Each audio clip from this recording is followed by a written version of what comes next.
নবীজি সাল্লাল্লাহু আলাইহি ওয়াসাল্লামকে জিজ্ঞাসা করা হলো, ইয়া রাসূলুল্লাহ সাল্লাল্লাহু আলাইহি ওয়াসাল্লাম, রমজান মাস তো আলাদা বিষয়, বলে শাবান মাস ব্যতীত অন্য কোন মাসে আপনাকে এত বেশি রোজা রাখতে আমরা দেখি নাই।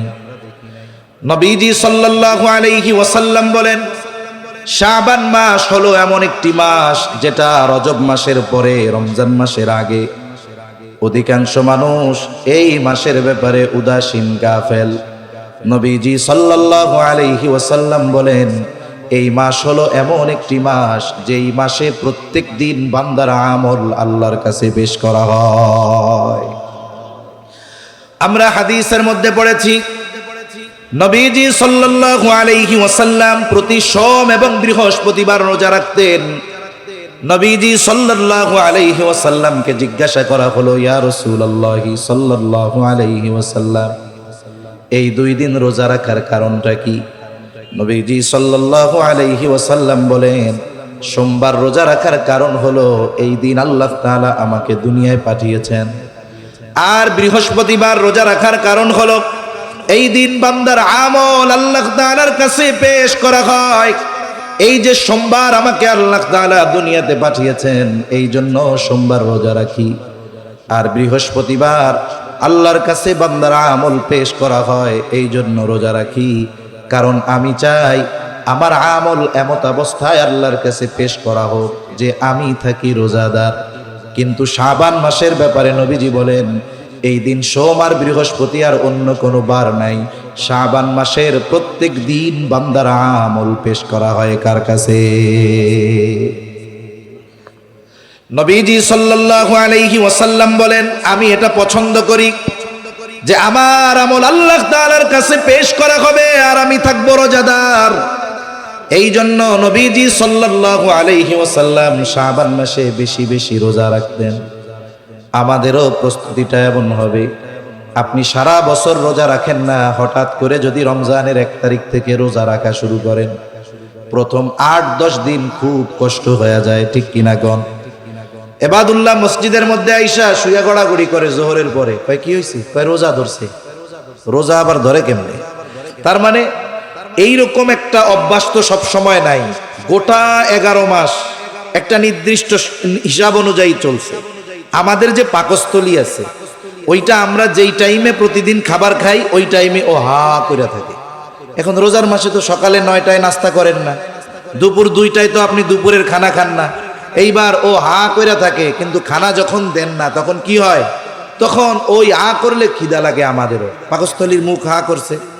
এখন এই যে ওর ওই অভ্যাস পরিবর্তন করতে, তার মানে ওই যে সকালবেলায় দুপুরবেলায় হা করে থাকতো খাওয়ার টাইম, এখন তো খাবার দেন ভোর রাত্রে আর দেন ইফতারের সময়, মাগরিবের আজানের পরে। এই দুই সময়ের সাথে অ্যাডজাস্ট হইতে পাকস্থলীর সময় লেগে যায় 8-10 দিন। অথচ কি হয়, আমাদের এই 8-10 দিন অভ্যাস পরিবর্তন করতে গিয়ে এই কয়েকদিনের রোজা, নামাজ, তারাবিতে আমরা মজা পাই না। এখন আপনি যদি আগের থেকে অভ্যাস করে ফেলেন, তাহলে কি হবে? রোজার শুরু থেকে নিয়েই আপনি রোজার মজা অনুভব করতে পারবেন। তা রাসূলুল্লাহ সাল্লাল্লাহু আলাইহি ওয়াসাল্লাম এই মাসে বেশি বেশি রোজা রাখতেন। আবার দেখুন, যেই শিরোনামে মাহফিল শবে বরাত উপলক্ষে, আমাদের দেশে কিছু ভাই আছে এই শব্দটা শুনলেই তাদের কেমন যেন চুলকায়, আছে না নাই? প্রথমেই তারা বলবে শবে বরাত এটা হাদিসে নাই, আমরাও কই হাদিসে নাই। তবে এটা একটা পরিভাষা, অনেক মানুষ জানে না। এটারে আবার বলে কি, এটা হলো শবে বরাত হলো ভাগ্য রজনী। না না, এটা একটা ফার্সি শব্দ।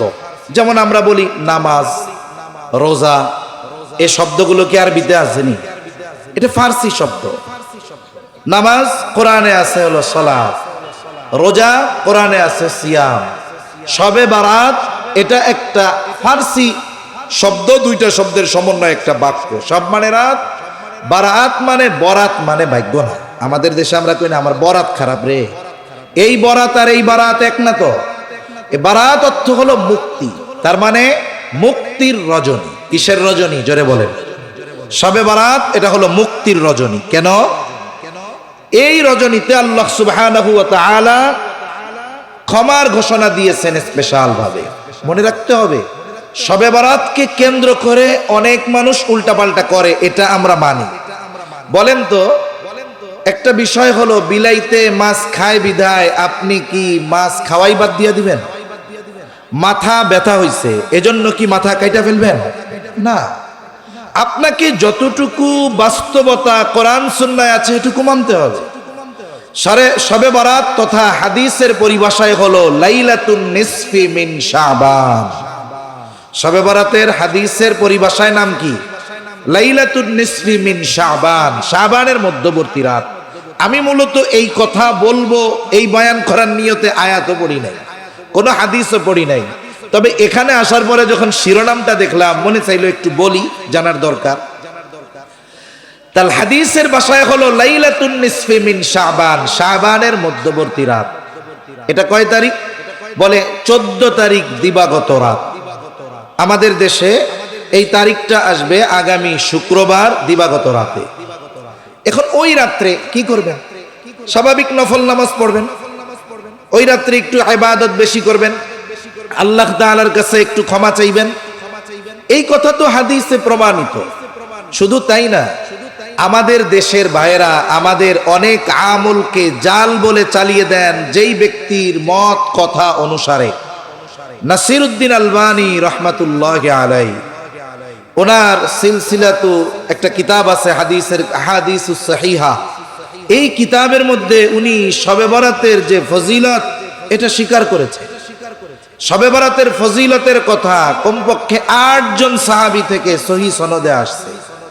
এই রাতের ফজিলতের কথা আছে। এখন আসেন, এই রাতে ইবাদত করবেন, আল্লাহর কাছে ক্ষমা চাইবেন, অসুবিধা নেই। তবে যারা রুটি বানায় বা অন্যান্য কিছু করতে গিয়ে ইবাদত বঞ্চিত হয়, এটা করা ঠিক না। এটা না করে আপনি যদি এই রাতটা ইবাদতে বেশি কাটাতে পারেন এটা ভালো। আর যদি কেউ ওই কাজটাকে ইবাদত মনে না করে, আমাদের গ্রাম অঞ্চলে অনেক মানুষ এখনো আছে, রজব মাস শেষের দিকে ওনরা তো বোঝে না, জিজ্ঞাসা করে রুটির চাঁদ উঠছেনি, রুটির চাঁদ নাম দিছে। এটাও ঠিক না, এটা তো ঠিক না। এখন কেউ যদি ফজিলত মনে করে, ইবাদত মনে করে রুটি টুটি বানায়, তাইলে তো সমস্যা আছে।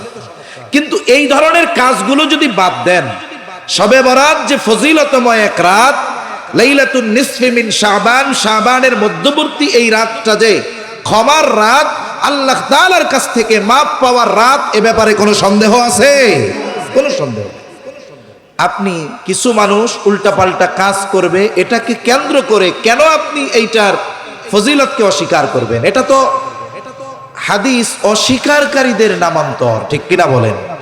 এজন্য যেই জিনিসটা যেই জায়গায় আছে সেটাকে মেনে নিতে সমস্যা কোথায়? তাহলে হাদিসের পরিভাষায় এটার নাম কি? বলে লাইলাতুন নিসফি মিন শাবান। এমনি ফার্সি ভাষায় কি বলে? বলে শবে বরাত। আমরাও বলি হাদিসে শবে বরাত নাই, আছে লাইলাতুন নিসফি মিন শাবান। এই রাত্রের ফজিলতের কথা সহিহ হাদিস দ্বারা প্রমাণিত। এরপরে আসেন, পরের দিন রোজা রাখার কথা আছে। প্রথম বিষয়, পরের দিন কয় তারিখ হবে? 15 তারিখ। হাদিসের মধ্যে আসছে নবীজি সাল্লাল্লাহু আলাইহি ওয়াসাল্লাম সপ্তাহে 2 দিন রোজা রাখতেন, সোম আর বৃহস্পতি। আর এক হাদিসের মধ্যে আসছে আবু হুরায়রা রাদিয়াল্লাহু তাআলা আনহু সহ অনেক সাহাবীর থেকে এই ধরনের বর্ণনা আসছে, নবীজি সাল্লাল্লাহু আলাইহি ওয়াসাল্লাম প্রত্যেক চন্দ্র তারিখের 13, 14, 15 রোজা রাখতেন, আইয়াম বীজের রোজা। এখন দেখেন, আপনি বাদ দেন শবে বরাতের পরের দিন রোজা রাখার যেই হাদিসের কথা, ওনারা বলতেছে জয়ীফ, মাইনা নিলাম। কিন্তু বলেন তো, প্রতি চন্দ্র মাসের 13, 14, 15 এই 3 দিন রোজা রাখার হাদিস অবশ্যই সহিহ। তাহলে আপনি যদি ওই যে বিড়ালে মাছ খাইছে এই চিন্তা করে যদি মাছ রে নিজের উপরে হারাম বানায় নেন, তাইলে তো সেই ইহুদিদের মতো কাজ হবে। ইহুদিরা অনেক আল্লাহ প্রদত্ত নেয়ামত নিজেরা নিজেদের উপরে জোর করে হারাম বানাইতো। তা 15 তারিখ রোজা রাখা তো হাদিস থেকে প্রমাণিত। আপনি ওইটা বাদ দেন, ওই হাদিস বাদ দেন, বুঝলাম আপনি মানবেন না, কিন্তু 15 তারিখ রোজা রাখা এটা তো হাদিসের সহিহ হাদিস দ্বারা প্রমাণিত আছে, ঠিক কিনা বলেন? এখন শবে বরাতের উপরে রাগ হইয়া আপনি পরের দিন রোজা রাখা যদি বাদ দেন, এটা কি ঠিক হবে? আপনি এমনি আমল করেন, ওইটার বর্ণনা দুর্বল মানলাম, কিন্তু 13, 14, 15 হাদিস এটা তো সবল। তার মানে আপনি রোজা রাখেন, এর দ্বারা কি হলো? শবে বরাতের নিয়তেও রাখার দরকার নাই, আইয়াম বীজের নিয়তে হইলেও আপনি রাখেন। এখন মূল কথা হলো যেটা, কিছু ভাই এই সময়গুলোতে আসলে খালি সাধারণ মানুষের মধ্যে ওয়াসওয়াসা ঢুকায়া দেয়, এজন্যই দুঃখ লাগে বেশি। অথচ এই বিষয়গুলো একটা সমাধানকৃত বিষয়, হাজার হাজার বছর ধরে সমাধান হয়ে আসছে। এই সমাধান করা বিষয়গুলোকে নিয়ে শুধু শুধু উস্কাইয়া দেওয়ার কি দরকার? এরপরে কি হবে? এরপরে যখন রোজা আসবে, সাদাকাতুল ফিতির নিয়ে এক ফিতনা বাঁধাবে। এরপরে আসবে, এরপরে তাকবীর 6টা না 12টা, এটা নিয়ে এক ফিতনা বাঁধাবে। এরপরে আস্তে আস্তে কোরবানি আসবে, এরপরে বাঁধাবে কোরবানির সাথে আকিকা দেওয়া জায়েজ না না জায়েজ, এগুলা নিয়ে বাঁধাবে। আরে ভাই, মানুষ তো নামাজই পড়তেছে না, মসজিদেই আসতেছে না।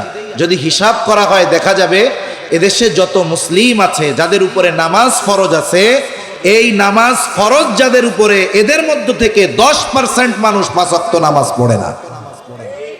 আপনি মানুষকে মসজিদের দিকে আনেন, মানুষকে নামাজের দিকে আনেন, এরপরে আপনি অন্য কিছু বুঝাইয়েন। কিন্তু আপনি যদি নামাজ পড়াই শুরু করে না, ওরে যদি জোরে আমিনা রাস্তায় আমিন নিয়ে লাগায় দেন, তাইলে তো মানুষ মসজিদমুখী হবে না। এজন্য আল্লাহ তাআলা সকলকে সহি বুঝদান করেন, বলি আমিন। এই ব্যাপারে আমাদের স্থান হবে কেমন? আমাদের জাতীয় মসজিদ বাইতুল মুকাররমের সম্মানিত খতিব, উপমহাদেশ শুধু বললে হবে না, বর্তমান দুনিয়ার অন্যতম মুহাক্কিক একজন আলেমে দ্বীন আল্লামা আব্দুল মালিক সাহেব বারাকাল্লাহু ফি হায়াতি হযরত এই ব্যাপারে বাড়াবাড়ি ছাড়াছাড়ি উভয়টাই করতে মানা করেছেন। কিছু মানুষ বাড়াবাড়ি করে, আর কিছু মানুষ একেবারে এটাকে অস্বীকার করে বসে। এমনটা হবে না, বরং যেহেতু এটা হাদিসের মধ্যে এই রাতে ক্ষমা প্রার্থনার ঘোষণা আল্লাহর পক্ষ থেকে আছে, আমরা এই রাত্রে শরীয়ত যতটুকু নির্ধারণ করেছে আমাদের জন্য ইবাদত, ওইভাবে আমরা এই রাত অতিবাহিত করব ইনশাআল্লাহ। আল্লাহ বুঝবার তৌফিক দান করেন। তা আমি যে আয়াতখানা আপনাদের খেদমতে তিলাওয়াত করেছি, সূরাতুন নিসার 58 নম্বর আয়াত। আল্লাহ তাআলা এই আয়াতের মধ্যে আমাদেরকে 2টি বিষয়ের আদেশ দিয়েছেন। কয়টা বিষয়? 2টা বিষয়। আল্লাহ তাআলা বলেন, ইন্নাল্লাহা ইয়া'মুরুকুম আন তু'আদ্দুল আমানাতি ইলা আহলিহা ওয়া ইযা হাকামতুম বাইনান নাসি আন তাহকুমু বিল আদল ইন্নাল্লাহা নি'ম্মা ইয়া'iদুকুম বিহি ইন্নাল্লাহা কানা সামিআম বাসীরা। আল্লাহ রাব্বুল আলামিন বলেন, ইন্নাল্লাহা ইয়া'মুরুকুম, আল্লাহ তোমাদেরকে আদেশ দিচ্ছেন, আন তুআদ্দুল আমানাতি ইলা আহলিহা, যে আমানত তার হকদারের কাছে ফিরায়া দাও। এই আয়াতের মূল কথাগুলো বোঝার জন্য আয়াতের শানে নুজুলটা একটু জানলে আমাদের জন্য সহজ হবে। এই আয়াত নাজিল হওয়ার কারণ, রাসূল আকরাম সাল্লাল্লাহু আলাইহি ওয়াসাল্লাম হিজরতের পূর্বে একবার বাইতুল্লাহর মধ্যে ঢোকার ইচ্ছা পোষণ করলেন। কয়েক ধরনের বর্ণনা পাওয়া যায়, আমি একটা বলতেছি আপনাদের। সময় মানুষের কাছে 2টা দায়িত্ব ছিল সবচাইতে সম্মানের। একটা হলো হাজী সাহেবদেরকে পানি পান করানোর দায়িত্ব। জাহেলিয়াতের সময় হিজরতের পূর্বে হাজী সাহেবদের পানি পান করানোর দায়িত্ব ছিল রাসূল আকরাম সাল্লাল্লাহু আলাইহি ওয়াসাল্লামের চাচা হযরত আব্বাস রাদিয়াল্লাহু তাআলা আনহুর হাতে।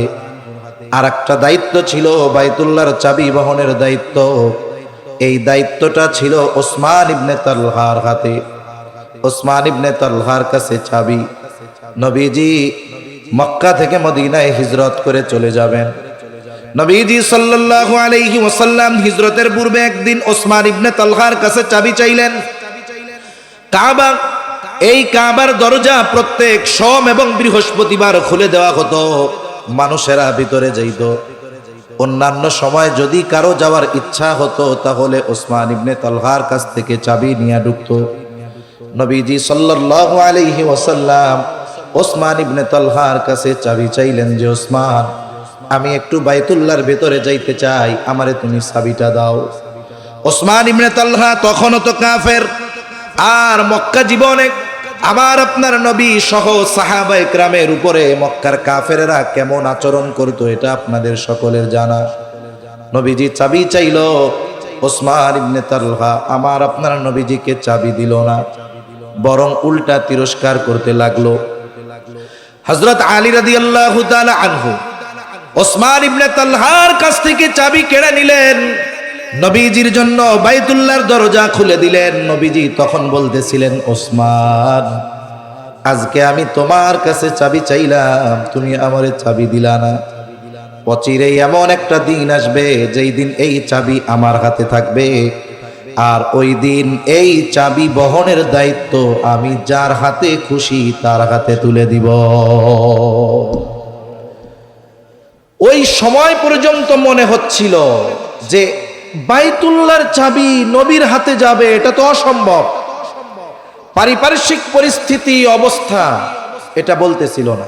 যেমন আজকের এই পরিবেশ আমরা 7 মাস আগেও চিন্তা করি নাই, ঠিক না?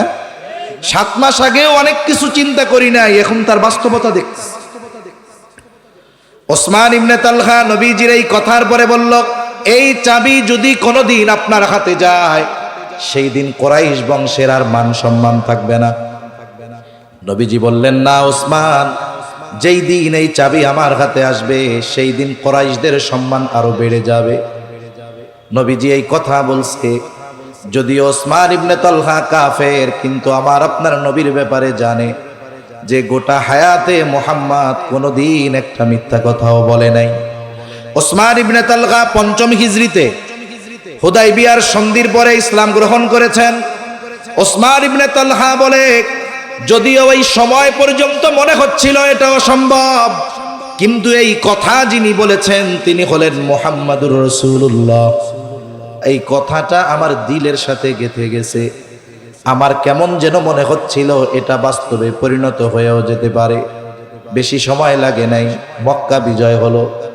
নবীজির হাতে বাইতুল্লাহর চাবি, কাবার চত্বরে নবীজি বসা। আব্বাস রাদিয়াল্লাহু তাআলা আনহু বলেন, যেহেতু হাজী সাহেবদের পানি পান করানোর দায়িত্ব আমাদের, এখন থেকে বাইতুল্লাহর চাবি বহনের দায়িত্ব আমাদের।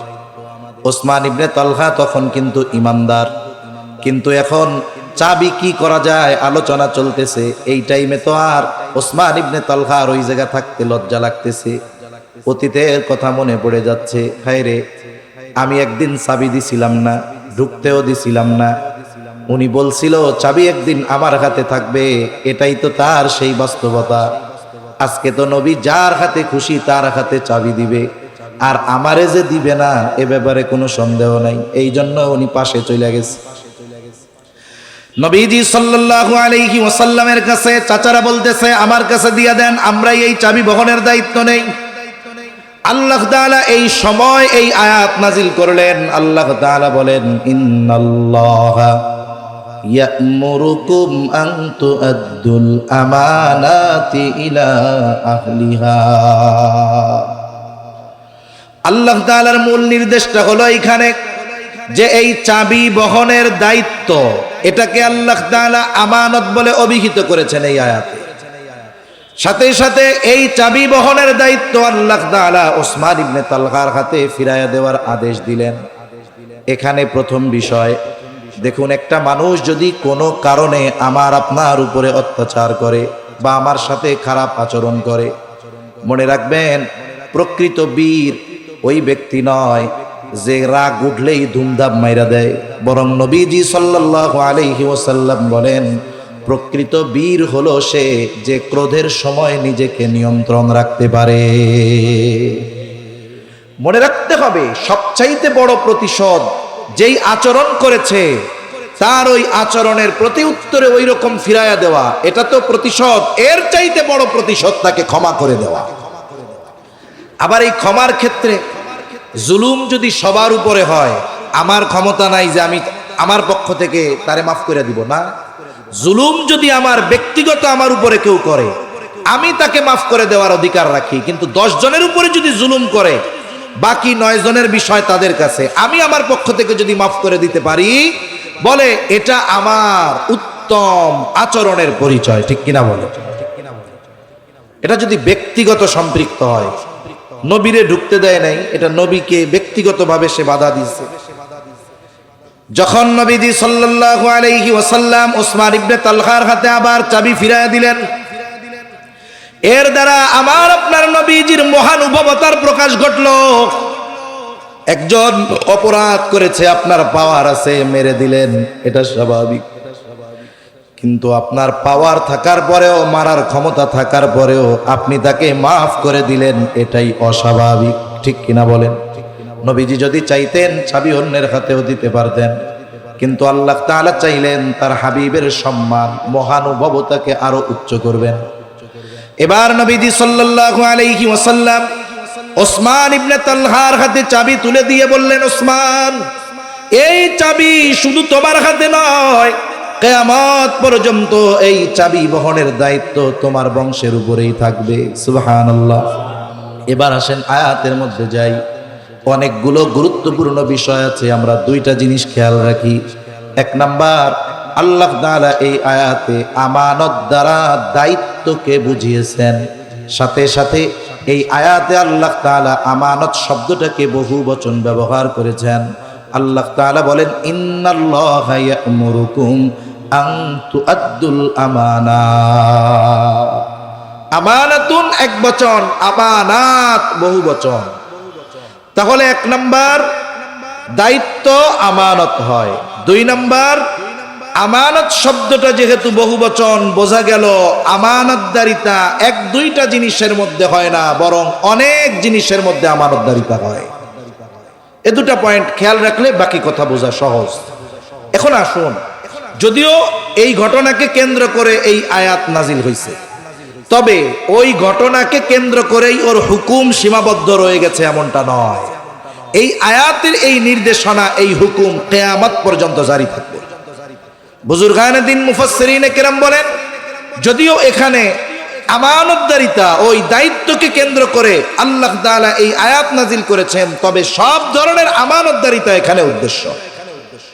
এখন আসুন, আমানতদারিতা এটা প্রত্যেকটা মুমিনের ঈমানের অবিচ্ছেদ্য অংশ।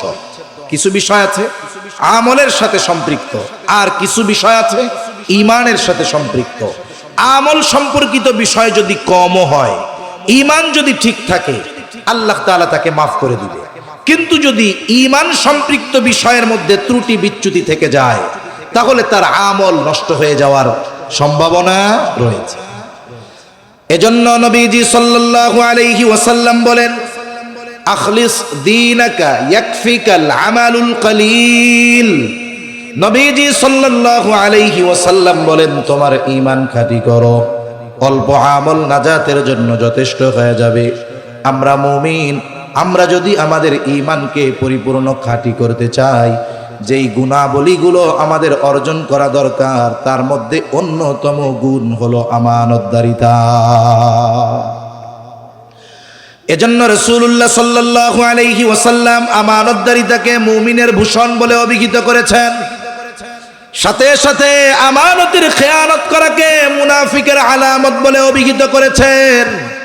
রাসূলুল্লাহ সাল্লাল্লাহু আলাইহি ওয়াসাল্লাম মুনাফিকের আলামতগুলো আমাদের জানায় দিয়েছেন। আমাদের সকলের কম বেশি জানা আছে, এরপরেও আমরা একটু রিভিশন দেই, মুযাকারা করি। মুনাফিকের এক নম্বর আলামত, নবীজি সাল্লাল্লাহু আলাইহি ওয়াসাল্লাম বলেন, ইদা হাদ্দাসা কাযাবা। মুনাফিক যখন কথা বলে মিথ্যা কথা বলে। ইদা ওয়াদা আখলাফা। দুই নম্বর আলামত, ওয়াদা করলে ওয়াদা খিলাফ করে। তিন নম্বর আলামত, ইদা তুমিনা খানা, আমানতের খেয়ানত করে। আর এক হাদিসের মধ্যে আরেকটা বাড়িয়ে এসেছে, ওয়া ইদা তাখাসামা ফাজারা। মুনাফিকের সাথে যখন কারো তর্ক বিতর্ক হয়, ঝগড়া হয়, সে মন্দ অশ্লীল বকাঝকা করে। এই আলামতগুলো সমাজে অনেক নামাজির মধ্যেও আছে, হাজী সাহেবের মধ্যেও আছে, তবে একটা না, চারটাই আছে। এমন লোক কম বেশি সমাজে আছে না নাই? মনে রাখতে হবে, এগুলো হলো ঈমান বিধ্বংসী ভাইরাস। এই যে করোনা ভাইরাসে মানুষ মরছে, ক্যান্সারের জীবাণু যদি কারো দেহে বিস্তার লাভ করে, ওর মৃত্যুর কারণ হয়ে যাইতে পারে। ক্যান্সারে মরলে ও বেঈমান হবে এমনটা কোনো কথা কোরআন হাদিসে কোথাও নাই। কিন্তু এই মুনাফিকের আলামত, এই ভাইরাসগুলো যদি কারো জীবনে বিস্তার লাভ করে, এগুলো তার জীবন ধ্বংস করবে না হয়তো, কিন্তু ঈমান ধ্বংস করে ফেলতে পারে। এজন্য এগুলো আমাদের মধ্যে থাকলে আমরা বাইর করে ফেলবো কোন ইনশাআল্লাহ। ওই যে দেখেন না, অনেকে কম্পিউটারে কাজ করে, হ্যাঁ ডিস্টার্ব দেয়, কেন কি হয়েছে, ভাইরাস ধরছে, ভাইরাস। এজন্য কি দেয়, অ্যান্টিভাইরাস দেয়। তা ভাইরাসে কি করে, বলে ফাইল খেয়া দেয়। কম্পিউটারের ভাইরাস, মোবাইলের ভাইরাস ফাইল খেয়া দেয়। আর মুনাফিকের আলামত এই ভাইরাস মুমিনের ঈমান খেয়া দেয়। এর মধ্যে একটা হলো ইদা তুমিনা খানা, আমানতের খেয়ানত করা। এটাও মুনাফিকের অন্যতম এক আলামত। নবীজি সাল্লাল্লাহু আলাইহি ওয়াসাল্লাম আমাদেরকে সুন্দরভাবে মুনাফিকের আলামতগুলো জানায় দিয়েছেন। আর মুনাফিক এটা তো কাফেরের চাইতেও জঘন্য। এজন্য আল্লাহ তাআলা বলেন, ইন্নাল মুনাফিকিনা ফিদ দারকিল আসফালি মিনান নার ওয়া লান তাজিদা লাহুম নাসীরা। মুনাফিকের স্থান হবে জাহান্নামের একেবারে তলদেশে, তার জন্য কোনো সাহায্যকারী নাই। তাহলে মুনাফিকের অন্যতম আলামত ইদা তুমিনা খানা, আমানতের খেয়ানত করা। আর মুমিনের ঈমানের অবিচ্ছেদ্য অংশ হলো আমানতের হেফাজত করা। এই জন্য নবীজি সাল্লাল্লাহু আলাইহি ওয়াসাল্লাম বলেন, লা ঈমানা লিমান লা আমানাতা লাহ। নবীজি সাল্লাল্লাহু আলাইহি ওয়াসাল্লাম বলেন, যার মধ্যে আমানতদারিতা নাই তার ঈমান নাই। যার মধ্যে আমানতদারিতা নাই তার কি নাই, জোরে বলেন না, ঈমান নাই। তাহলে আমরা যারা আছি ঈমানদার, যারা শুনতেছি, সকলেই একটু খেয়াল করেন যে আমানতদারিতা এমন একটা গুণ যেটা ঈমানের সাথে সম্পৃক্ত। নবীজিও বলতেছেন আমানতদারিতা যার নাই তার ঈমান নাই। তাহলে বলুন তো, আমরা যদি আমাদের ঈমানকে কামেল করতে চাই, ঈমানকে যদি মজবুত করতে চাই, আমানতদারিতার গুণ অর্জন করার দরকার আছে না নাই? এই আয়াতে আল্লাহ তাআলা আমানতদারিতার কথা বলছেন। যদিও এখানে উদ্দেশ্য ছিল দায়িত্ব, কিন্তু আবার আমানাত শব্দটা বহুবচন উল্লেখ করার মাধ্যমে আল্লাহ জানিয়ে দিলেন যে দায়িত্বটাই শুধু আমানত এমনটা নয়, আরো বহু জিনিসের মধ্যে আমানতদারিতা রয়েছে। এক মজলিসে এক সময় সব বিষয়গুলো এক সময় বলা অসম্ভব, কারণ আজকের মাহফিলের মধ্যমণি তো আমাদের সুলতানুল ওয়াইজিন। কি বলেন ইনশাআল্লাহ? আমি বেশি সময় কষ্ট দিব না, যেহেতু আমি হজরতের সাথেই আসতে পারছি, সৌভাগ্যের বিষয়। হজরতের সাথে আসছি, হজরত চলে আসছেন, বিশ্রাম নিচ্ছেন। অনেক প্রোগ্রামে তো দেখা যায় ব্যস্ততা এত বেশি যে হজরত একেবারে মুখোমুখি সময় নিয়ে আসেন। তা বরিশালের এই মানুষগুলো বড় সৌভাগ্যবান যে হজরত এশার নামাজের একটু পরপরই চলে আসছেন। তার মানে যেহেতু বিশ্রাম টিশ্রাম নিয়ে কথা বলবেন, সেহেতু আশা করা যায় প্রাণবন্ততার সাথে আজকে আলোচনা করবেন ইনশাআল্লাহ। সাথে সাথে মির্জা নুরুর রহমান বেগ সাহেব মোহাব্বতের মানুষ হজরতের, এজন্যই তো বছরের পর বছর হজরতের মোহাব্বতে সুলতানুল ওয়াইজিন আল্লামা খালেদ সাইফুল্লাহ আইয়ুবী হাফিজাহুল্লাহ আপনাদের কাছে আসেন। একটা বিষয় হলো কি, মোহাব্বত যদি একতরফা হয় এতদিন আসার কথা না। তার মানে হজরতকে উনিও যেমন, আপনারাও যেমন মোহাব্বত করেন, উনিও বরিশালবাসীকে মোহাব্বত করে বিদায় দীর্ঘ টাইম এত বছর ধরে আসতে থাকেন। আমি তো এক জায়গায় 2 বছর পর পর গেলে আমার তৃতীয়বার আর যাইতে মন চায় না। কেন চায় না আমি জানি না, কিন্তু হজরত আসতেছেন দীর্ঘ সময় ধরে। আল্লাহ তাআলা আপনাদের আমাদের এই মোহাব্বত কবুল করুক, বলি আমিন। সেজন্য অনেকে চিন্তা করতেছে এখনো হজরত আসছে কি আসছে না আল্লাহই জানে। হজরত চলে আসছে, যত সময় আলোচনায় আসবে ইনশাআল্লাহ। যেহেতু শহর কেন্দ্রিক প্রোগ্রাম, স্বাভাবিক শহরের মানুষ ব্যস্ত, দোকানদার কাজবাজ সাইরা মোটামুটি 10টা, 10:30, 11:30 বাজায় দেয়। এজন্য গ্রাম অঞ্চল হলে বা অন্যান্য উপশহর হলে, শহরের পাশে হলে হজরত 10টায় উঠে যাইতেন। কিন্তু যেহেতু মানুষের ব্যস্ততা, এত আগে যদি উঠে আবার দেখা যাবে মানুষ বলবে যে হুজুর একটু পরে দিলেন না কেন, শহরে তো কামকাজ সেরা আসা লাগবে। এজন্য হজরত আসতে আসতে যতটুকু কথা বলা যায় আমি আপনাদের নিয়ে একটু মুজাকারা করব ইনশাআল্লাহ। তাহলে আমানতদারিতা এক জিনিসের মধ্যে না বহু জিনিসের মধ্যে? এক নাম্বার, কয়েকটা বিষয় আমরা জানি। এক নাম্বার, আমানতদারিতা হয় লেনদেনের মধ্যে, আদান প্রদানের মধ্যে। আমানতদারিতা লেনদেন আদান প্রদানের মধ্যে আছে, কিন্তু আফসোসের বিষয় অনেকে এই সহজ বিষয়টা নিয়েও সতর্ক থাকে না। আমানত যে লেনদেনের মধ্যে, এটা কম বেশি সবাই জানে। একজন আমার কাছে কোনো কিছু আমানত রেখেছে, বলে যিনি আমানত রেখেছেন তিনি যদি ভুলেও যান, তার ওই আমানতের বস্তু তার কাছে ফিরিয়ে দেওয়ার দায়িত্ব আল্লাহ তাআলা আমাকে দিয়েছে। একজনেরটা আমার কাছে আছে, কিন্তু তার মনে নাই, না থাক তাতে কি, দায়িত্ব হলো আমি নিজ দায়িত্বে তার হক তার কাছে পৌঁছায়া দিব। এটা আমানতের বস্তু হোক আর স্বাভাবিক যে কোনো জামানত হোক বা হক সম্পৃক্ত যে কোনো কিছু হোক, সেটা আমানত হতে পারে, সেটা স্বাভাবিক হক হতে পারে, এমনি টাকা পয়সা জমা হতে পারে, ধন সম্পদ হতে পারে, জমি জাতি হতে পারে, দোকানে ক্রয় বিক্রয়ের সময় টাকা পয়সার লেনদেন হতে পারে। যেমন ব্যবসায়ী ভাইরা তো অনেক আছে। এখানে আমার আগে বরিশালের কৃতি সন্তান আব্দুল্লাহ মাহমুদি হাফিজাউল্লাহ একটা হাদিস বলতেছিলেন যে সত্যবাদী আমানতদার ব্যবসায়ী নবী, রাসূল, শহীদ, সিদ্দিক, নেককার বান্দাদের সাথে অবস্থান করবে। এই লেনদেনের মধ্যে তো আমানতদারিতা আছে। তার মানে দেখুন, কোন দোকানদার এক নম্বর পণ্যের দাম নিয়ে যদি 2 নম্বর মাল দেয়, নিশ্চয়ই সে খেয়ানতকারী, ঠিক কিনা বলেন? সাথে সাথে সে ধোঁকাবাজ, আর অনেকগুলো পাপের মধ্যে হবে, 3 নম্বর হক নষ্টকারী।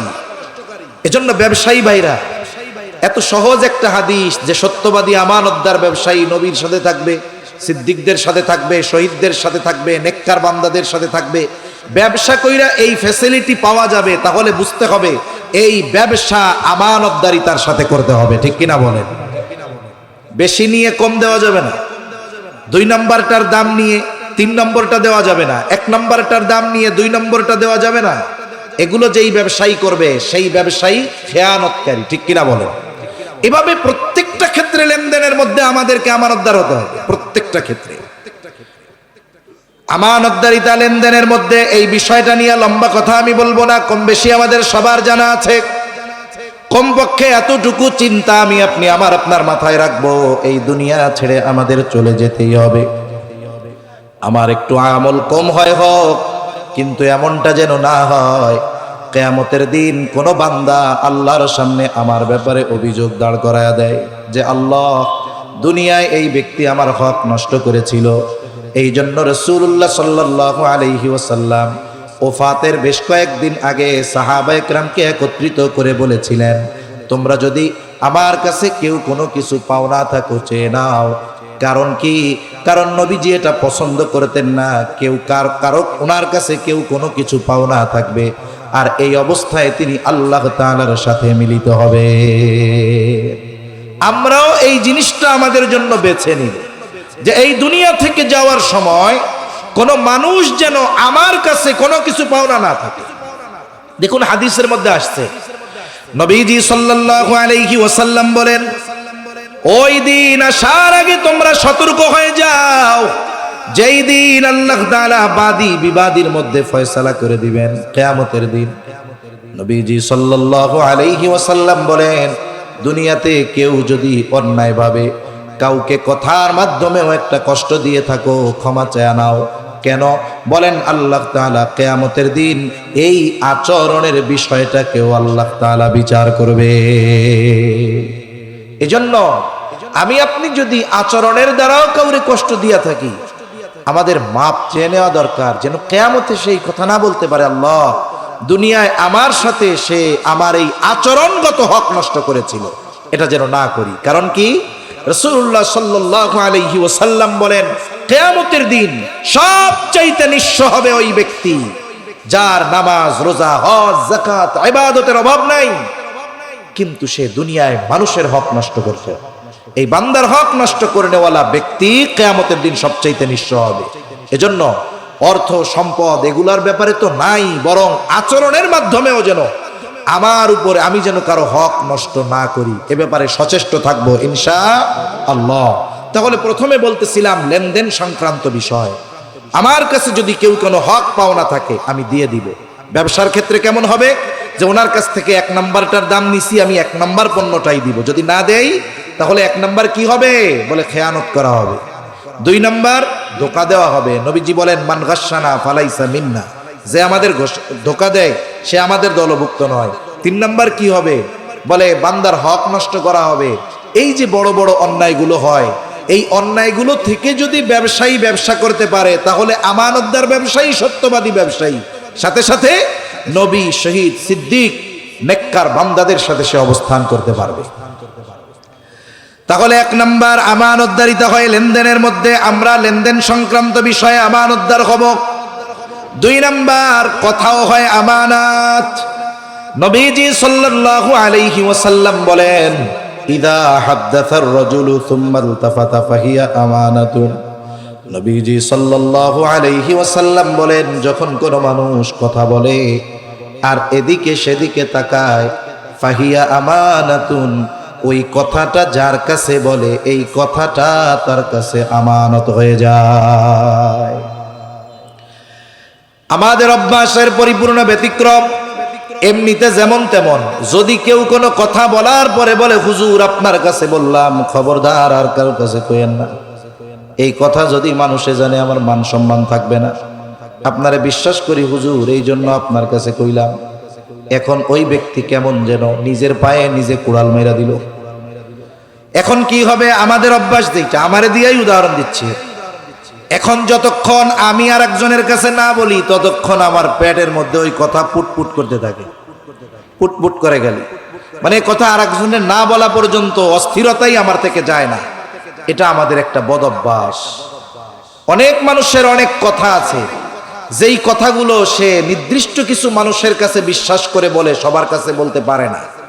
যেমন অনেক মানুষ আছে এরকম, জানাশোনা মানুষ, কম বেশি আপনাদেরও থাকতে পারে, খুব পাওয়ারফুল, সম্পদওয়ালা। আমরা বাহির থেকে দেখে মনে করি এই লোক, এর মতো শান্তি আর সুখে আর কেউ নেই, কিন্তু বাস্তবতা পুরো ভিন্ন। সে বাহিরে যেমন তেমন সুখের ভাব টাপ দেখায়, ঘরের মধ্যে অবস্থা অন্যরকম। কিরকম, বলে তার স্ত্রী কথা শোনে না, মাঝে মধ্যে একেবারে ছেলে মেয়ে বউ দুইরা ওরে একসাথে পিটানি দেয়। এখন বউ যে পিটায়, এ কথা কি পাবলিকের কাছে বলা যায় না? এখন এটা কত দুঃখের বিষয়। এটা আইসা বলবে কার কাছে, যাকে বিশ্বাস করে তার কাছে। এখন আইসা কি বলবে, ভাই আপনারা তো আমারে খুব বাহিরে ভালোই দেখেন, মনে করেন খুব সুখ শান্তিতে আছি, আমার তো জীবনের আসল কথা জানেন না। আপনার একটু কেউ শুনে নাকি, ডানে বামে তাকায় আর কি। এরকম কেন তাকায়? কারণ সে তাকায় তার এই কথা যেন অন্য কেউ না শুনে, তাকে যেন কেউ না দেখে। এই যে দেখেন ডানে বামে তাকায় বলা শুরু করছে, দুঃখের কথা কইেন না, আজকে সকালবেলাও বউ আমার পিটানি দিছে। আপনারা তো দেখেন আমি কত বীর পুরুষ। এখন কন্ত এই লোকটারে যে তার ওয়াইফ পিটায়, এটা যদি এলাকার মানুষ জানে, এরপরে কি করবে, ওই গলির থেকে যে দিক দিয়া যাবে, দেখো ওই যে বোর মায়ের খয়েন না বেড়া, ওইটা যায়, ইজ্জত সম্মান থাকবে তার। এখন দেখেন এটা হলো কি, এই কথাটা তার সম্মান সম্পৃক্ত বিষয়, আমার কাছে বলছে, মনে করেন আমার দায়িত্ব কি, আমার এটা গোপন রাখা দরকার। কিন্তু ডাইনে বামে তাকানো বলা বলছে, এরপরে আবার নিষেধ করছে, হুজুর আল্লাহর হস্তে কারো কাছে কইেন না, কইলে আর ইজ্জত থাকবো না। এখন ওই লোক আমার কাছে বইলা আমার চোখের আড়াল হওয়ার আগে আমার পাশে যে আমি তারে ডাক দিয়ে কই, এদিকে আমার কাছে কি কইছে শুনছস? আপনি না কইলে শুনবো কেমনি? আরে এই বেড়ারে তো আমরা তো এত ডরাইতাম, কিন্তু এ বেড়ার তো ওইরকম না, তো এরে বউ প্রতিদিন ওরে পিডায়। এখন ওই লোক কি করবে, আর একজনের কাছে গিয়া বলবে, দেখ হুজুর কি মিথ্যা কথা কয় না, হুজুর খুব ভালো মানুষ, কয় অমুকের ব্যাপারে আমার কাছে বলছে, তারে নাকি তার বউ পিটায়, হুজুর আমারে খুব বিশ্বাস করে, কারো কাছে বলতে মানা করছে, আমি তোরে কইতেছি তুই কিন্তু কাউরে কইস না। প্রথমে তো ওই ব্যক্তি আমাকে মানা করেছিল, হুজুর আপনারে বললাম আপনি কারো কাছে বইলেন না, আমি ওর কাছে বইলা বলতেছি, তোমারে বললাম তুমি কারো কাছে বইলো না। এবার ও আরেকজনের কাছে বলে, বলার পরে বলে তুমি কিন্তু কাউরে বইলো না। এইভাবে সকালের কথা 100 জনের কাছে পৌঁছায় গেছে, যে যার কাছেই বলে শুধু বলতে থাকে, আমি তোমারে কইলাম তুমি কিন্তু কাউরে বইলো না। এখন এই সকালের কথা একজনের কাছেও বলা মানা ছিল, পৌঁছায় গেছে কতজনের কাছে বলেন তো? এখন খেয়ানতের গোনা একটা আছে না 100 হয়ে গেছে? রাসূলুল্লাহ সাল্লাল্লাহু আলাইহি ওয়াসাল্লাম বলেন, কারো দ্বারা যখন কোনো ভালো কাজের সূচনা হয়, ওই ভালো কাজ যতজন করে, ভালো কাজটার উপরে যতজন আমল করে, বলে যার দ্বারা শুরু হয়েছে সকলের আমলের সওয়াব তার আমল নামায় যোগ হয়ে যায়। আবার যখন কারো দ্বারা কোনো মন্দ কাজের সূচনা হয়, বলে ওই মন্দ কাজ যতজন করে সকলের মন্দ কাজের গুনাহ শুরু করে নেওয়ালার আমল নামায় যোগ হয়ে যায়। নবীজি সাল্লাল্লাহু আলাইহি ওয়াসাল্লাম বলেন, আদম আলাইহিস সালামের প্রথম সন্তান, যার দ্বারা এই পৃথিবীতে সর্বপ্রথম অন্যায়ভাবে হত্যাকাণ্ড সংগঠিত হয়েছিল, নবী আমার বলেন কিয়ামত পর্যন্ত অন্যায়ভাবে যত হত্যাকাণ্ড হবে সব হত্যাকাণ্ডের গুনাহ আদম আলাইহিস সালামের ওই সন্তানের আমলনামায় যোগ হয়ে যাবে। এজন্য কোন পাপের সূচনা যদি আমার আপনার মাধ্যমে হয়, ওই পাপটা যতজন করবে সকলের গুনার বোঝা আমার কাঁধে নেওয়া লাগবে। এজন্য আমরা কথাকেও আমানত মনে করব। যেই কথাগুলো গোপন রাখা জরুরি, গোপন রাখলে দ্বীনের ক্ষতি হবে না, মানুষের ক্ষতি হবে না, ইসলামের ক্ষতি হবে না, এই ধরনের কথাগুলো গোপন রাখা দরকার।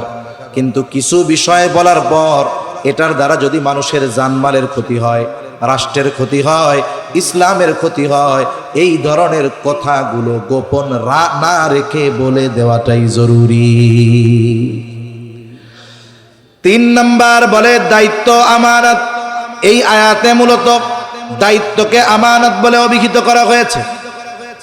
এখন তো এমন এক জামানা, এই জামানায় মানুষ দায়িত্বকে আমানত মনে করে না, বরং এই জামানায় মানুষ দায়িত্বকে গনিমত মনে করে। এমন এক জামানা ছিল যেই জামানায় মানুষকে জোর করে দায়িত্ব দেওয়া যাইত না। আর এখন তো এমন এক জামানা, মানুষ আর একজনরে হত্যা কইরা হইলেও দায়িত্ব নেয়। ঠিক কিনা বলেন? টাকা দিয়ে দায়িত্ব কিনে, ঘুষ দিয়া দায়িত্ব কিনে, অস্ত্র দিয়ে প্রভাব খাটায় দায়িত্ব নিতে চায়। বুঝতে হবে তারা এই দায়িত্বকে আমানত মনে করে না, বরং আখের গোছানোর মাধ্যম মনে করে। ঠিক কিনা গণ?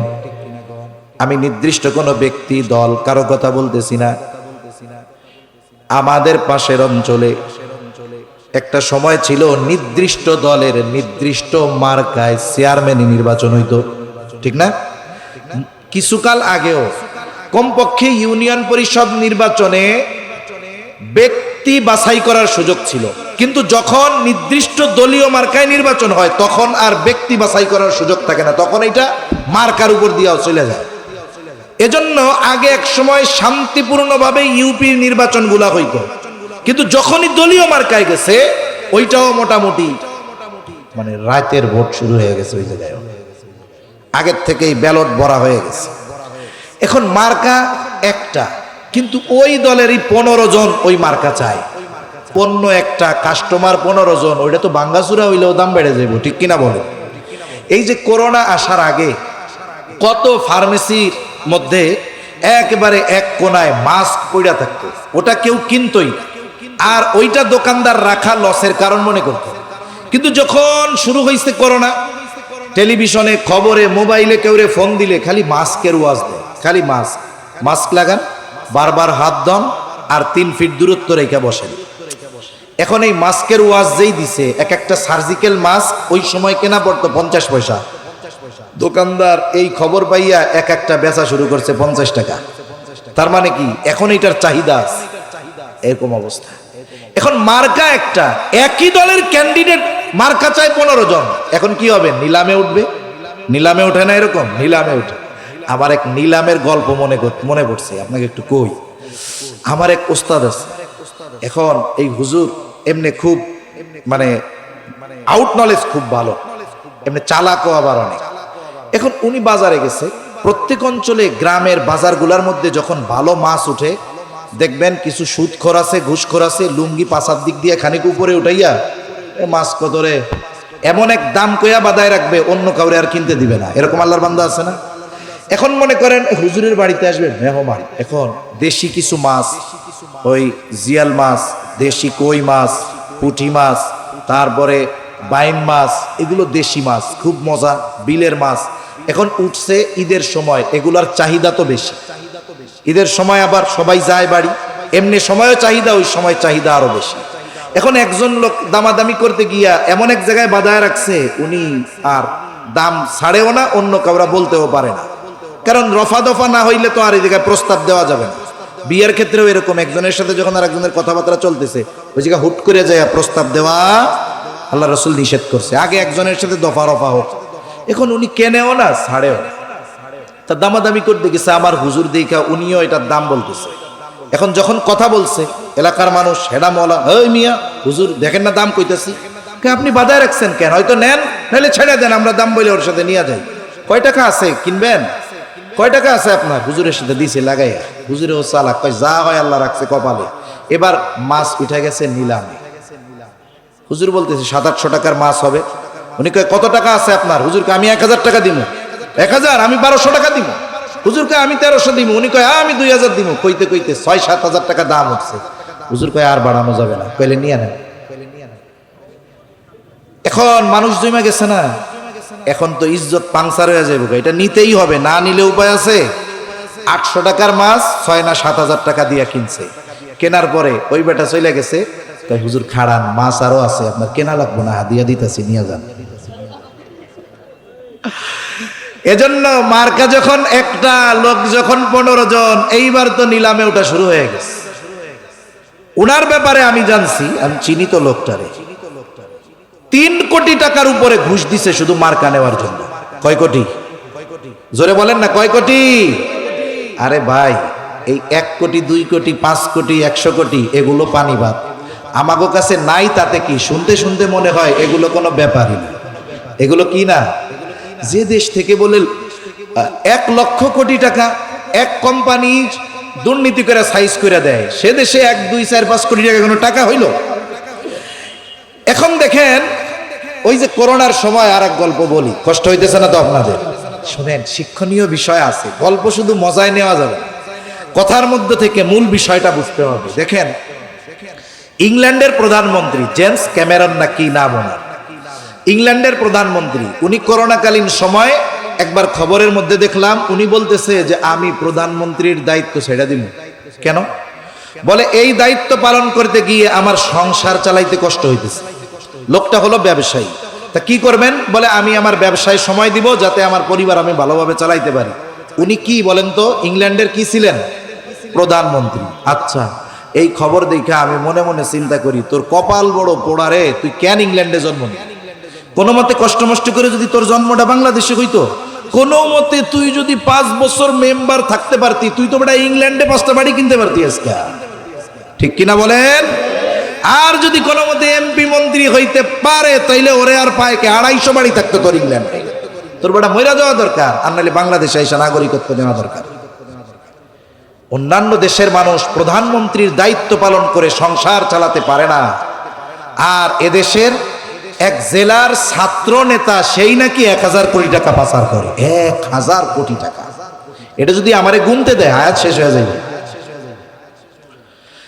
এখন কি করছে উনি? মার্কা 3 কোটি টাকা দিয়ে মার্কা কিনছে। এখন একটা পোস্টার বানাইছে। পোস্টার বানায় না নির্বাচনে, কি লেখা থাকে? আসন্ন এত নং ইউনিয়ন পরিষদ নির্বাচনে চেয়ারম্যান পদপ্রার্থী হিসাবে অমুক ভাইকে তমুক মার্কায় ভোট দিয়ে অত্র ইউনিয়নের জনগণের সেবা করার সুযোগ দিন। ওনারা যদি জিজ্ঞাসা করেন, ভাই চেয়ারম্যান কেন হবেন? বলে জনগণের সেবা করতে চাই। ওনারে তো তাহলে বলা যায়, বাস্তবেই যদি আপনি জনগণের সেবা করতে চান, আপনার তো চেয়ারম্যান হওয়া লাগে না, কারণ যেই লোক মার্কাই 3 কোটি টাকা দিয়ে কিনতে পারে, তার জনগণের সেবা করার জন্য চেয়ারম্যান হওয়া লাগে না। তার মানে এই চেয়ারম্যানের মধ্যে কিছু মধু আছে। ঠিক কিনা বলেন?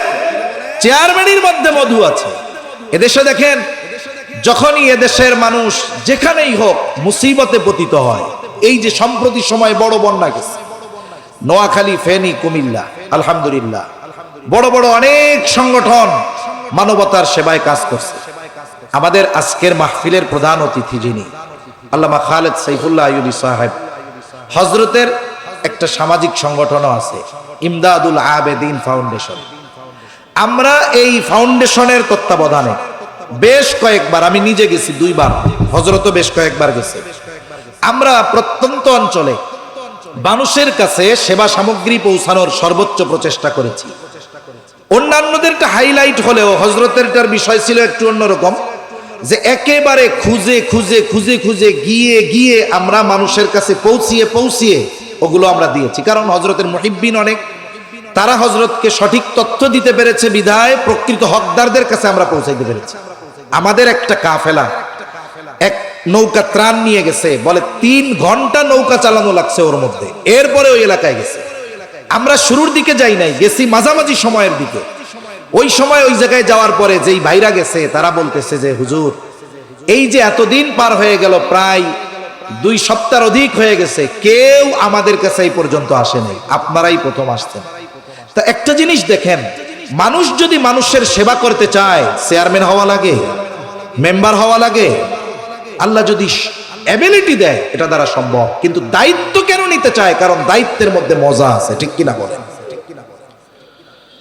ইমাম আজম আবু হানিফা রহমাতুল্লাহি আলাইহি, খলিফা মনসুর ইমাম আবু হানিফা রহমাতুল্লাহি আলাইহিকে প্রধান বিচারকের দায়িত্ব নেওয়ার জন্য বললেন। ইমাম আবু হানিফা রহমাতুল্লাহি আলাইহি এই প্রস্তাব ফিরিয়ে দিলেন যে না, আমি দায়িত্ব নিতে পারবো না।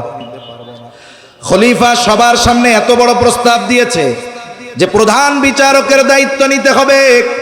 মানুষ তো বড় বড় পদ চায়।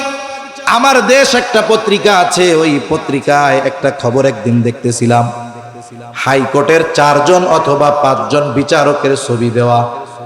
শিরোনাম হলো প্রত্যেকটা বিচারকের পদোন্নতি হয়েছে অবিচার করার মাধ্যমে।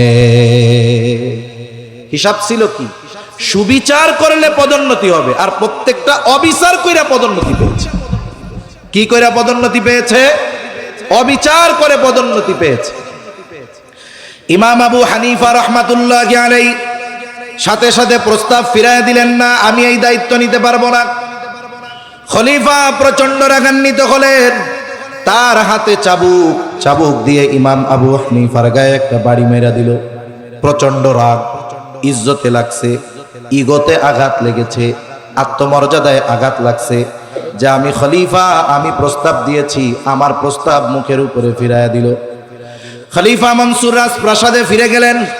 খলিফা মনসুরের চাচা বলে, মনসুর, কাজটা তুমি ভালো করো নাই, ইমাম আবু হানিফার গায়ে আঘাত করেছো, তুমি তার কাছে ক্ষমা চাও। যখন বাড়ি মারছে তখন তো ছিল রাগান্বিত অবস্থায়, আর এখন তো রাগ নাই। কারণ মানুষ যখন রাগান্বিত অবস্থায় থাকে এমন কিছু সে করে বসতে পারে যেই করার দ্বারা, যেই বলার দ্বারা সে হয়তো পরবর্তীতে আফসোস করতে থাকে। এজন্য রাগান্বিত অবস্থায় কোনো সিদ্ধান্ত নিতে হয় না, সিদ্ধান্ত নিতে হয় ঠান্ডা মাথায়। আর রাগ যখন হবে, দাঁড়া থাকলে বসে পড়তে হবে, বসে থাকলে শুয়ে পড়তে হবে, অজু করতে হবে, নামাজে দাঁড়ায় যেতে হবে। আমাদের দেশে অনেক বিবাহ বিচ্ছেদের ঘটনা ঘটে, একেবারে তুচ্ছ কারণ একটা সময় বড় হয়ে যায়, স্ত্রী একটু উল্টাপাল্টা কথা বলে, গরম কথা বলে, স্বামী 4 মেয়ের মারে 14 গোষ্ঠী ধইরা তালাক মেরে দেয়। এমন ঘটনা ঘটে কি ঘটে না? যেই তালাক মেরে দেয়, শয়তান তো এক মিশন শেষ করে চলে যায়, রাগ টাক শেষ। এখন 2 জনের কাছে মোহাব্বতের ভান্ডার নিয়ে হাজির হয়। একটু আগে একজন একজনের দিকে তাকাইতেই পারে না, এখন দিল কয় যে 2 জন 2 জনের ছাড়া বাঁচবে না। এখন হুজুরের কাছে চলে গেছে, মাহমুদিয়া মাদ্রাসায় যায়, কয় হুজুর কাম তো শেষ। কি হয়েছে? আমি তো 14 গোষ্ঠী ধরে দিয়ে দিছি। দিছস কেন? রাগ হইয়া দিছি। আরে মিয়া, তরকারি মজা হইলে কি কেউ তালাক দেয় নাকি? খুশি হইয়া কেউ তালাক দেয়? দেয় তো রাগ হইয়া। এজন্য রাগান্বিত অবস্থায় সিদ্ধান্ত নিলে এটা পরবর্তীতে পস্তানোর কারণ হতে পারে। এজন্য সিদ্ধান্ত নিতে হবে ভেবে চিনতে। আর রাগান্বিত অবস্থায় কি করতে হবে? বলে মানুষজন যদি পাশে থাকে 2 জনকে সরাইয়া দিবে, আর যদি না থাকে সে কমপক্ষে তার নিজের অবস্থা পরিবর্তন করবে, তাহলে আশা করা যায় বড় ধরনের অঘটন থেকে বাঁচা যাবে। ঠিক কিনা বলেন? ইমাম আবু হানিফা যখন চাবুক দিয়া বাড়ি মারছে তখন তো রাগান্বিত অবস্থায় ছিল, এখন তো তার রাগ নাই, কিন্তু ক্ষমা চাইতে যাবে এটা তার লজ্জা লাগতেছে, কারণ এখন রাগ নাই। বিশ্বস্ত একজন মানুষকে পাঠায় দিল, যাও আমার পক্ষ থেকে ইমাম আবু হানিফার কাছে ক্ষমা চাইবা। সাথে সাথে 1 থলে স্বর্ণ মুদ্রা দিয়ে দিল যে এটা আমার পক্ষ থেকে ইমাম আবু হানিফার জন্য হাদিয়া জানায় দিবা। লোকটা চলে গেল। সেও খুব চতুর মানুষ, চালাক মানুষ। গিয়া বলে, ইমাম, খলিফা তার আচরণের জন্য লজ্জিত, আপনার কাছে ক্ষমা চেয়েছে, আপনি তারে ক্ষমা করে দেন। ইমাম আবু হানিফা নববী গুণে গুণান্বিত মানুষ, তিনি সাথে সাথে বললেন, যাও, মাফ করে দিলাম। লোকটা এবার বলে, ইমাম আবু হানিফা, আপনার জন্য খলিফা এই 1 তোলে স্বর্ণ মুদ্রা হাদিয়া দিছে। এটা ইমাম আবু হানিফা আপনার জন্য দিয়েছে, এটা আপনি রাখেন। আর হাদিয়াটা যদি আপনি গ্রহণ করেন, তবেই খলিফা সুনিশ্চিত হবে যে আপনি তাকে মাফ করে দিয়েছেন। ইমাম আবু হানিফা বলতেছে, এটা ফিরায় নিয়ে যাও। লোকটা জোরাজুরি করে। ইমাম আবু হানিফা জিজ্ঞাসা করতেছে, এই খলিফা এত স্বর্ণ মুদ্রা আমাকে হাদিয়া দিল, এটা কি ওনার ব্যক্তিগত সম্পদ নাকি? এইবার ওই লোকটা বলে, খলিফার ব্যক্তিগত সম্পদ কোথার থেকে পাবে, কোথার থেকে দিয়েছে? বলে, এটা রাষ্ট্রীয় কোষাগার থেকে দিয়েছে। বলেন তো, রাষ্ট্রের সম্পদের মালিক শাসক নাকি জনগণ? এই জন্য রাষ্ট্রের কোন সম্পদ কোন রাষ্ট্রপ্রধান নিজের ব্যক্তিগত কাজে ব্যবহার করতে পারবে না, কারণ এই রাষ্ট্রের সম্পদ হেফাজতের দায়িত্ব তাকে দেওয়া হয়েছে। এই জন্য প্রতি মাসে তাকে ভাতা দেওয়া হয়। ইমাম আবু হানিফা বলতেছে, এটা ফেরত নিয়ে যাও। লোকটা আরো জোরাজুরি করে। ইমাম আবু হানিফাকে বলতেছে, আপনি এটা রাখেন, নিজে ব্যবহার না করেন, মানুষরে সদকা করে দিয়েন। ইমাম আবু হানিফা বলতেছে, শোনো, তোমার কাছ থেকে এটা রাখবার পর আমি এটা নিজের জন্য ব্যবহার করি নাকি সদকা করে দেই সেটা বিষয় নয়, কিন্তু তোমার খলিফা এটা জানবে ইমাম আবু হানিফা আমার দেওয়া হাদিয়া গ্রহণ করেছে। এটা তো ফেরত দিবাই, সাথে সাথে তাকে বলে দিবা, রাষ্ট্রীয় এই দায়িত্ব তার কাছে আমানত, এই সম্পদ মানুষের সম্পদ, এটা হেফাজতের জন্য তাকে দেওয়া হয়েছে। আর রাষ্ট্রীয় কোনো সম্পদ ব্যক্তিগত কাজে ব্যবহার করা যাবে না, করলে সেটা খেয়ানত হবে। লোকটা গিয়া খলিফার কাছে বলছে। কিছু মানুষ আছে দেখবেন, মিথ্যা কথা এত সাজায় গুজায় কয় যে এর মিথ্যা কথা শুনতেও ভালো লাগে, ঠিক না? এরকম কিছু মানুষ আছে না? ওই লোকটা খুব সাজায়া গুছায়া ইমাম আবু হানিফা রহমাতুল্লাহ আলাইহির ব্যাপারে অভিযোগ দিছে। খলিফা আরো রাগ হয়ে গেছে, বাহিনী পাঠায় দিছে, যাও এত বড় স্পর্ধা, আটক করো, জেলখানার মধ্যে বড়।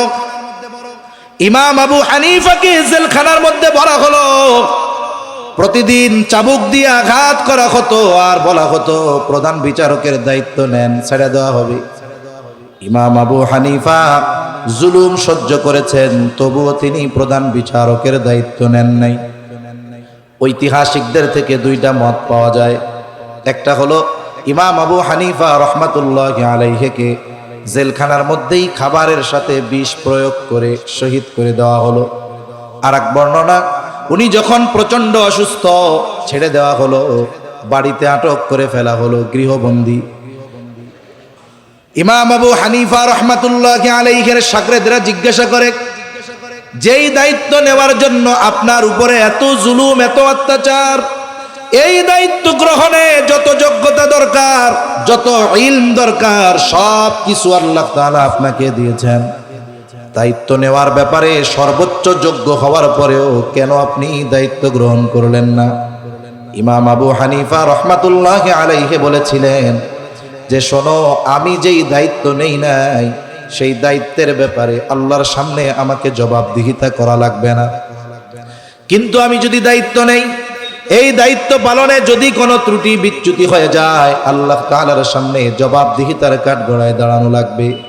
কারণ আবু দাউদের একটা বর্ণনা আছে, নবীজি সাল্লাল্লাহু আলাইহি ওয়াসাল্লাম বলেন, কাউকে যদি কোনো দায়িত্ব দেওয়া হয়, বলে কেউ যদি ওই দায়িত্বের সুচ পরিমাণ খেয়ানত করে, সুচ পরিমাণ, নবীজি সাল্লাল্লাহু আলাইহি ওয়াসাল্লাম বলেন, ওই ব্যক্তি কিয়ামতের দিন খেয়ানতের বোঝা নিয়ে আল্লাহর সামনে হাজির হবে।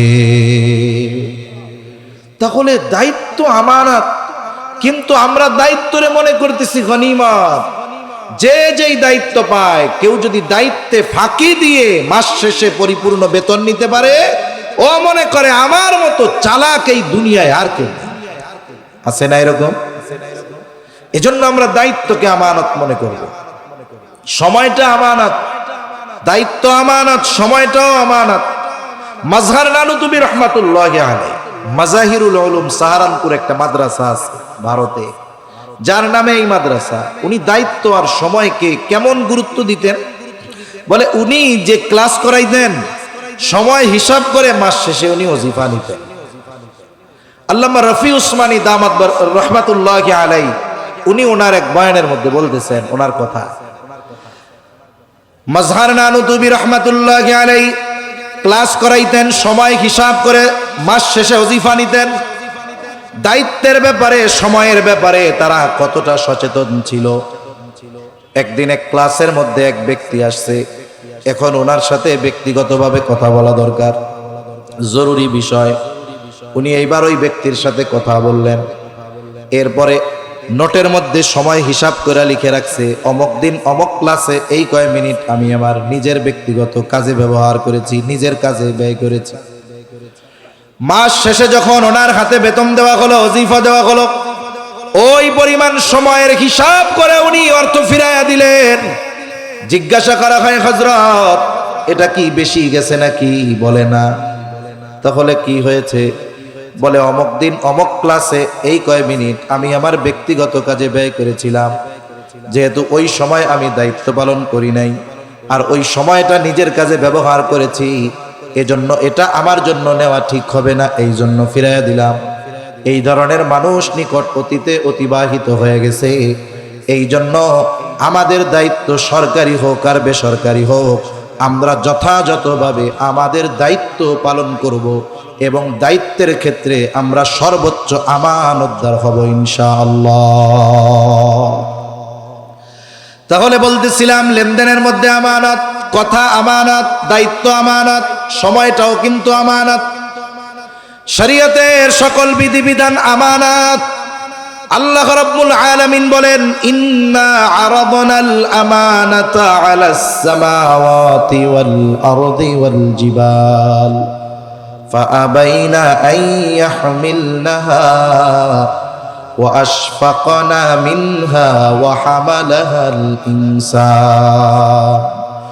আল্লাহ তাআলা বলেন, আমি এই আমানত আসমানের কাছে, জমিনের কাছে, পর্বতের কাছে পেশ করলাম। তারা এই আমানত বহনে অস্বীকৃতি জ্ঞাপন করলো, প্রচন্ড ভীত সন্ত্রস্ত হয়ে গেল। ওয়া হামালাহাল ইনসান, মানুষ এই আমানত বহন করলো। আল্লামা রফি উসমানী রহমাতুল্লাহি আলাইহি বলতেছেন, বলে কি সেই আমানত? বলে সেই আমানত হলো কোরআন। বলেন সেই আমানত হলো শরীয়তের বিধিবিধান। হযরত বলেন, শরীয়তের যত আদেশ নিষেধ আছে এগুলো সব আমাদের উপরে আমানত। কেউ যদি কোনো বিধিবিধান অমান্য করে, এক নম্বরে সে খেয়ানতকারী হয়, এরপরে যেই বিধান অমান্য করে সেটার গুনাহ তার হয়ে যায়। সেটা আদেশের ক্ষেত্রেও হতে পারে, নিষেধের ক্ষেত্রেও হতে পারে। যেমন নামাজ পড়ার আদেশ দিছেন কে? আল্লাহ। আদেশটা আল্লাহ। এখন একজনেই আদেশ অমান্য করছে, মানে নামাজ পড়ে নাই। নামাজ না পড়ার দ্বারা কি হইল? এক নম্বরে আল্লাহর আদেশ অমান্যকারী হইল। এই আদেশ এটা ছিল আমানত। তার মানে প্রথমে সে হইল আল্লাহ তাআলার এই বিধানের আদেশের খেয়ানতকারী। দুই নম্বর, নামাজ না পড়ার কারণে তার জন্য যেই পাপ আছে, শাস্তি আছে, এটা তার জন্য আবার অবধারিত থেকে গেল। অনুরূপ নিষেধ সমূহগুলো এরকম। বলে আল্লাহ তাআলা অন্যেরটা মাইরা খেতে মানা করছে, এখন কেউ যদি অন্যের হক মেরে খায়, বলে এই নিষেধ অমান্য করলো, এই নিষেধটা ছিল আমানত, এটার খেয়ানতকারী হইল। সাথে সাথে ওই নিষেধ অমান্য করে যেই পাপটা করেছে, বলে সেই পাপের গোনা তার জন্য তো যোগ হইছে, সাথে শাস্তি আল্লাহ তাআলা তার জন্য রেখে দিয়েছেন। এজন্য শরীয়তের বিধিবিধান এগুলো আমানত। পাঁচটি বিষয় আমরা মনে রাখি। এক নম্বর, আমাদের লেনদেনের ক্ষেত্রে আমানতদার হতে হবে, কথার ক্ষেত্রে আমানতদার হতে হবে, দায়িত্বের ক্ষেত্রে আমানতদার হতে হবে, সময়ের ক্ষেত্রে আমানতদার হতে হবে, শরীয়তের বিধিবিধান মেনে চলার ক্ষেত্রে আমানতদার হতে হবে। আল্লাহ তৌফিক দান করেন। এই পাঁচটা খেয়াল রাখলে বাকি অন্যান্য বিষয়গুলো অর্জিত হবে। তাহলে সূরাতুন নিসার মধ্যে আল্লাহ তাআলা মূলত দুইটি বিষয়ের আদেশ আমাদের দিয়েছেন। কয়টি? সূরা নিসা 58 নম্বর আয়াত 1 নম্বর আদেশ, ইন্নাল্লাহা ইয়া'মুরুকুম আন তু'আদ্দুল আমানাতি ইলা আহলিহা, যে আল্লাহ তাআলা আদেশ দিচ্ছেন যে তোমরা আমানত তার হকদারের কাছে ফিরায় দাও। 2 নাম্বার আদেশ, ওয়া ইযা হাকামতুম বাইনান নাসি আন তাহকুমু বিল আদল। আল্লাহ তাআলা বলেন যখন মানুষের মধ্যে বিচার আচার করবা, ন্যায় বিচার করবা। ইমাম শাফিঈ রাহমাতুল্লাহি আলাইহি বলেন এই যে 2টা গুণ, আমানতদারিতা, ন্যায়পরায়ণতা, এমন 2টা গুণ, বলে যেই ব্যক্তির মধ্যে এই 2টা গুণ আছে ওই ব্যক্তি সফল। যেই সমাজে আছে বলে এই সমাজের মানুষ সফল। যেই রাষ্ট্রে আছে রাষ্ট্রের মানুষ সফল। বলে যেই রাষ্ট্রের শাসক আমানতদার, ন্যায়পরায়ণ, ওই রাষ্ট্রের মানুষের চাইতে সৌভাগ্যবান মানুষ আর কেউ নাই। কিন্তু আফসোস, এই 2টা বিষয় এই পৃথিবী থেকে পরিপূর্ণ নিশ্চিহ্ন হয়ে যাওয়ার মতো অবস্থা। আমরা সবাই চাই যে আমাদের শাসক আমানতদার হোক, ন্যায়পরায়ণ হোক। এখন আমরা চাই ঠিক, কিন্তু এই চাওয়া যদি বাস্তবে পরিণত করতে হয় তাহলে নিজের থেকে পরিবর্তন শুরু করতে হবে। একজন আমি, 10 জন মিলে আমরা হব। আমি পরিবর্তন, সাথে সাথে আমার পরিবার পরিবর্তন হবে। এইরকম কয়েকটা পরিবার নিয়ে একটা সমাজ পরিবর্তন হবে। কয়েকটা সমাজ নিয়ে গোত্র, এখন একটা গোত্র পরিবর্তন হবে, এলাকা পরিবর্তন হবে। আস্তে আস্তে এই পরিবর্তনের ছোঁয়া আল্লাহ যদি চায় গোটা দেশ, গোটা পৃথিবী ব্যাপী ছড়িয়ে যাবে ইনশাআল্লাহ। সেজন্য আমরা যদি মনে করি যে কবে রাষ্ট্র পরিবর্তন হবে, শাসক পরিবর্তন হবে, ও চিন্তা বাদ দেই। আমার নিজের মধ্যে যতটুকু মেনে চলার পরিবর্তনের যোগ্যতা আমার আছে, এতটুকু যদি আমি নিজেকে পরিবর্তন না করি তাহলে তো আল্লাহর সামনে জবাবদিহিতার কাঠগড়ায় দাঁড়ানো ছাড়া উপায় থাকবে না। তাহলে 2 নম্বর আদেশ, ওয়াইদা হাকামতুম বাইনান নাসি আন তাহকুমু বিল আদল। তোমরা যখন মানুষের মধ্যে বিচার আচার করবা, ন্যায় বিচার করবা। এখন প্রশ্ন হতে পারে যে আমরা মানুষের মধ্যে বিচার করব, আমরা কি বিচারক নাকি? বলে প্রত্যেকটা মানুষ জীবনের কোনো না কোনো ক্ষেত্রে বিচারকের ভূমিকা পালন করে। এক বাবার 2 জন সন্তান, এই 2 জন সন্তানের মধ্যে দ্বন্দ্ব, বিচারক হলেন পিতা। বলে এই জায়গায় পিতা বিচারক।